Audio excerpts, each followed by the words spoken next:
প্রথমে দেখে নেন রুমটার পরিবেশ।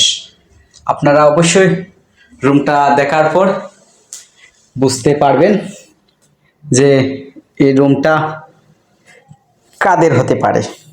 কারণ আমরা আসলে খুবই আলসির জন্য ঠিকমতো রুমটাও গুছিয়ে রাখতে পারিনি। এখন রাত বাজে প্রায় 12:30। এখন রান্না করার জন্য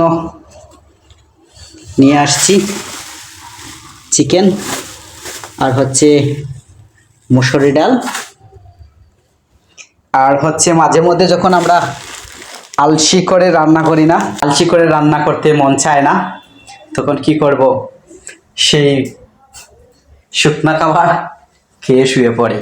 এটাই হচ্ছে আমাদের ব্যাচেলার লাইফের অনেক ইতিহাস বলতে হবে। এরকম আপনারা যারা ব্যাচেলার থাকেন, আপনাদের সাথে যারা এরকম ঘটনা যদি ঘটে থাকে তাহলে অবশ্যই কমেন্ট করবেন। সব কিছু গুছিয়ে এখন রান্না বসিয়েছি।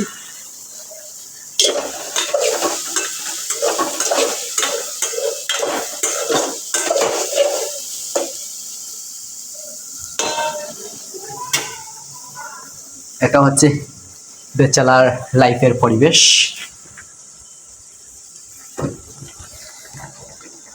এগুলা বসিয়েছি। আর এটা হচ্ছে পরিবেশ, সব অগুচালু। শেষে মাংসটা রান্না মোটামুটি শেষ পর্যায়ে, এখনো শেষ হয়নি। মাংস কষাইতেছি, মাংস তো আরো কিছু কষাবো, তারপরে পানি দিয়ে দেব। এটাই হচ্ছে, আমি আসলে কোনো ভালো রাঁধুনি না, কিন্তু নিজে নিজে খেতে হলে এমনটাই করতে হয়। যারা প্রবাসী ভাইয়েরা রয়েছেন, প্রায় সবাই কিছু না কিছু রান্না করতে অবশ্যই জানেন।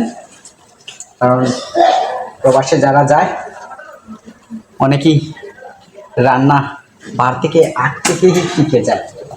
তা না হলে তো আর এখানে কেউ রান্না করে দেবে না। রাত 3টা 4টা ডিউটি থেকে এসে রান্না করা খুবই বিরক্তকর।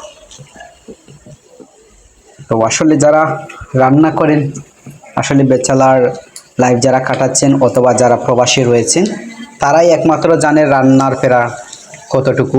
রান্নাটা শেষ করে এখন আমাদের খাবার পালা।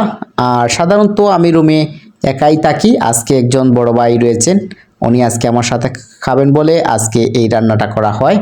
দেখা হচ্ছে নেক্সট কোনো ব্লগে।